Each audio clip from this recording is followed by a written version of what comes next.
وَلَوْ جَعَلْنَاهُ قُرْآنًا أَعْجَمِيًّا لَقَالُوا لَوْلَا فُصِّلَتْ آيَاتُهُ۔ السلام علیکم ناظرین، آپ دیکھ رہے ہیں دارالوحی انسٹیٹیوٹ۔ میں ہوں محمد اویس، ہمارے ساتھ قاری خبیب محمدی صاحب موجود ہیں۔ خوابوں کی سیریل کے اندر آج ہم کرسب سے کویسچن کریں گے۔ کرسب ہمیں یہ بتائیں، خواب کے اندر اگر انسان سورۃ اخلاص پڑھتا ہوا دیکھے تو اس کی کیا تعبیر ہو سکتی ہے؟ وعلیکم السلام ورحمۃ اللہ وبرکاتہ۔ الحمدللہ والصلاۃ والسلام علی رسول اللہ، اما بعد، فاعوذ باللہ من الشیطان الرجیم، بسم اللہ الرحمن الرحیم۔ قل هو اللہ احد اللہ الصمد لم یلد ولم یولد ولم یکن لہ کفوا احد۔ محمد اویس صاحب، خواب کے اندر انسان سورۃ اخلاص پڑھتا ہوا اپنے آپ کو دیکھے تو اس کی بہت بڑی تعبیر ہے۔ سورۃ اخلاص ایک ایسی سورت ہے جس نے یہ کہا ہے کہ عزیر اللہ کا بیٹا نہیں ہے۔ سورۃ اخلاص ایک ایسی سورت ہے جس نے یہ کہا کہ عیسیٰ اللہ کا بیٹا نہیں ہے۔ سورۃ اخلاص ایک ایسی سورت ہے جس نے یہ کہا ہے کہ فرشتے اللہ کی بیٹیاں نہیں ہیں۔ سورۃ اخلاص ایک ایسی سورت ہے جس نے یہ بتایا ہے کہ اللہ کا باپ نہیں ہے۔ سورۃ اخلاص ایک ایسی سورت ہے جس نے یہ بتایا ہے کہ اللہ کی آل و اولاد نہیں ہے، نہ وہ کسی سے ہے نہ اس سے کوئی ہے، کسی نے اس کو نہیں جنا، نہ اس نے کسی کو جنا ہے، وہ اکیلا ہے، یکتا ہے، اور اسے یکتائی اچھی لگتی ہے۔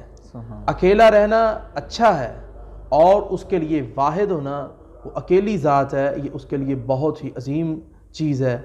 ہاں، تو سورۃ اخلاص کو انسان خواب کے اندر دیکھ لیتا ہے تو جیسا میں نے معنی کیا ہے اسی حساب سے ذرا سوچیں کہ اس کی تعبیر کتنی بڑی ہوگی، اس کی تعبیر کتنی اعلیٰ اور قیمتی تعبیر ہوگی۔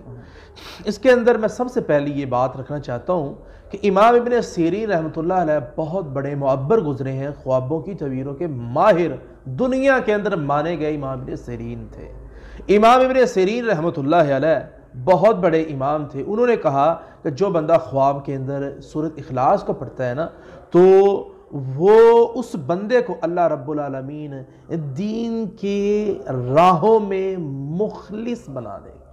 جیسے اللہ نے ابراہیم علیہ السلام کے بارے میں فرمایا تھا کہ میرا ابراہیم میرا اکیلا ہی امتی ہے۔ ان ابراہیم کان امۃ قانتا للہ، وہ خالص بندہ تھا، کیوں؟ اس کے اندر توحید کامل تھی، مخلص تھا۔ اللہ سورۃ اخلاص پڑھتے ہوئے دیکھنے والے کو خواب کے اندر اسے خالص دین کی راہوں پہ چلا دے گا۔ کتنی بڑی تعبیر ہے اس کی۔ اور اس کے ساتھ ساتھ اللہ رب العالمین اس بندے کو یگانہ رکھے گا، وہ اکیلا ہی انہی راستوں پہ جائے گا اور مضبوط ہو کے جائے گا صحیح راستوں پہ، جیسے ابراہیم علیہ السلام گئے۔ اور اسی طرح اللہ رب العالمین اسے توفیق دے گا زہد کی، اور اسی طرح عبادت کی، اللہ رب العالمین اس بندے کو توفیق دے گا۔ اور اسی طرح ابراہیم کرمانی رحمۃ اللہ علیہ، یہ بہت بڑے، یہ بھی معبر تھے، انہوں نے سورۃ اخلاص کے بارے میں کیا فرمایا ہے؟ ابراہیم کرمانی رحمۃ اللہ علیہ فرماتے ہیں جو بندہ خواب کے اندر دیکھتا ہے کہ میں سورۃ اخلاص پڑھ رہا ہوں، یہ اس کے پاک دین ہونے کی علامت ہے، اور اسی طرح اس کے نیک اعتقاد کی دلیل ہے۔ اس کا یقین اللہ کامل بنائے گا، اور اس کے اندر کامل یقین موجود ہے، اعتقاد اللہ کی ذات پہ موجود ہے۔ اور اسی طرح جعفر صادق رحمۃ اللہ علیہ فرماتے ہیں اللہ اسے دونوں جہانوں کی امیدوں سے نوازے گا، دونوں جہانوں کی وہ مرادیں پالے گا، اچھی مرادیں دونوں جہانوں کی۔ دنیا کے اندر بھی اللہ رب العالمین اسے اچھی مرادیں عطا کرے گا، جو بھی اس کی مرادیں ہوں گی اچھی وہ پوری کر دے گا، اور آخرت میں بھی اسی طرح۔ اور اسی طرح امام جعفر صادق رحمۃ اللہ علیہ فرماتے ہیں اللہ اسے خوشحال زندگی عطا کرے گا۔ یہ مختلف تعبیریں تھیں اتنی بڑی صورت کی کہ جس کے پڑھنے سے اللہ رب العالمین، جو بندہ 3 مرتبہ پڑھتا ہے، اللہ مکمل قرآن کا ثواب عطا کرتے ہیں۔ بہت بہت شکریہ صاحب جی۔ کر صاحب، جیسے کہ ہمیں سورۃ اخلاص کی تعبیر بتا رہے تھے، تو میں ناظرین سے یہ کہنا چاہوں گا کہ کوئی بھی بندہ اس تعبیر کو اپنے اوپر نہ لے، اور وہ کر صاحب کا نمبر ہم نیچے مینشن کریں گے، وہ ڈیٹیل کے ساتھ اپنی جو ہے وہ خواب کی تعبیر بتائے گا، تو پھر انشاءاللہ اس پہ تعبیر لگے گی۔ یہ ہم پہلے بھی بتا چکے ہیں اور پھر یہ آپ کو سمجھا رہے ہیں۔